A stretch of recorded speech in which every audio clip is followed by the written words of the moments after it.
Un cercueil rose pâle, orné d'un cœur argenté. Pour rendre un dernier hommage à Loana, ceux qui l'ont vu briller jusqu'à se brûler les ailes sont peu nombreux.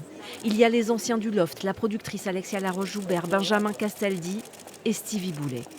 Et pleurer son ami Errol Preyer, sosie d'Elvis Presley, et sa mère, soutenue par ses proches pour entrer dans la cathédrale. Par petits groupes, des anonymes peuvent accéder à la cérémonie. Certains disent connaître la star niçoise personnellement. Je connais sa mère, elle venait avec moi à la Camargue. Quand j'ai ouvert la boîte de nuit, la Camargue avec Alain Delon. Elle était fragile quand même déjà. Oui, Elle est rentrée dans le mais loft. quand elle était jeune, elle n'était pas si fragile Elle que ça. était fragile quand même. Loana, entrée dans tous les foyers français par le petit écran il y a 25 ans, avec le Loft, la première émission de télé-réalité qui fit son bonheur et son malheur. Ça a marqué mon adolescence, donc je regardais en cachette et je l'ai vu se relever, tomber, renaître.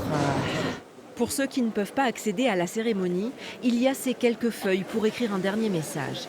Loana, cette vie terrestre n'était pas faite pour toi. Tu étais trop sensible et gentille, un ange venu du ciel. À la sortie du cercueil, quelques fans crient une dernière fois leur amour à Loana. Des fans que Stevie Boulet vient saluer. Elle aurait adoré que vous soyez tous là en tout cas. J'étais obligée. C'est une vie faite de hauts extraordinaires et de bas déchirants. Je crois que c'est comme ça qu'on peut résumer la vie de Loana. Mais toujours est-il que désormais elle vit dans nos cœurs.